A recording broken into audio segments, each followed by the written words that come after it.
Welcome to Next Gen Game Changers, where we spotlight young leaders making big moves and even bigger impact. Today, we're talking to Al Quizon, a student leader, aspiring entrepreneur, and motivational writer who's turned passion into purpose.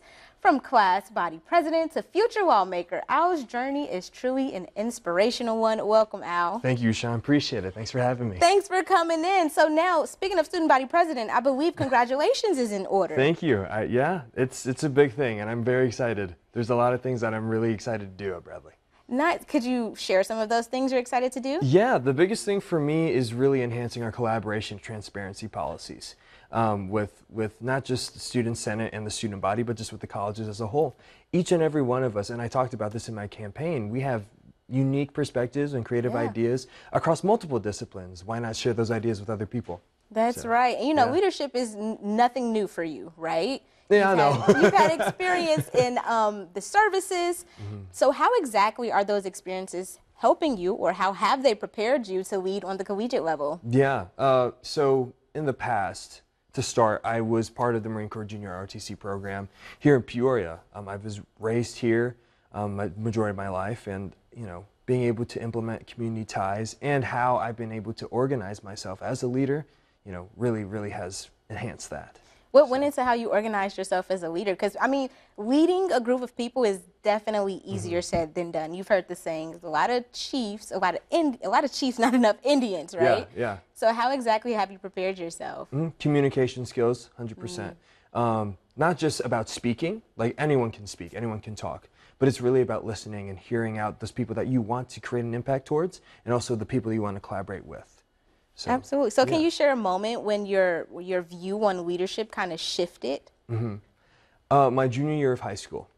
So when I first started in high school, I didn't really know what I wanted to do. I didn't really understand what leadership meant. To me, a leader was that person that you saw in the shiny suit or in that uniform with all of the shiny things. Shiny object syndrome is, you know, something that we as young people are exposed to a lot and fall into more than once. And one of those times was before my junior year. And post-COVID, right near the tail end of my junior year, I was like, I need to make a change. So I'm like, what does it truly mean to be a leader? So then I researched motivational speakers. I talked to my advisors. I finally started talking to my guidance counselor in high school because I really didn't understand what true leadership was. I really didn't understand what true learning meant. And then as I was opening my ears, my eyes, and my mind to different perspectives as to what a leader is, then, you know, I just applied that. So. Fantastic. Yeah. And speaking, let's take it back a little further. Before high school, how has your cultural background kind of prepared you to be a leader or fed your need to be of service to others? Yeah, so I'm a first-generation immigrant, and which means my family came directly from the Philippines. And I'm the first generation of Filipino-American kids in our family.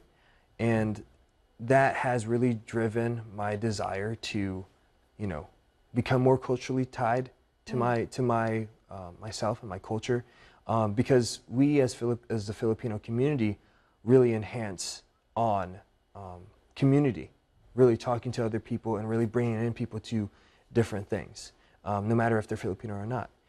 And the same principle applies to, you know, initiatives. If you want to pass a law, you have to bring in people that may or may not have the same views and ideas as you, and not just convince them, but try and explain to them why this is important. Why this is important to not just our, you know, ourselves, our party lines, or just our personal interests, but to the mass populace, to the general public. Because at the end of the day, it's about the people. It's not about us. Absolutely. You are definitely ahead of your time. Before we say goodbye, what is next for Al? Why should people be keeping an eye out on you? What is next for Al? Well, I'm really focusing on my personal brand right now. For me, social media, along with other young people, has been a big thing. And I've been seeing a bunch of my idols, actually, the people that I've been inspired by, building up their personal brand and not just monetizing off of it, but expanding their message, and I want to do the same thing. So my Instagram is @AlQuizonJr, and if you want to see more content or just follow up on my life and have any questions about what true leadership is, feel free to reach out. Well, there Yeah. you have it. I mean, definitely leading the next generation. Thank you so much for coming in, and best Thank of you, luck in Rashawn. your future endeavors. I appreciate it. Thank you Of so course, much. I appreciate you for coming in.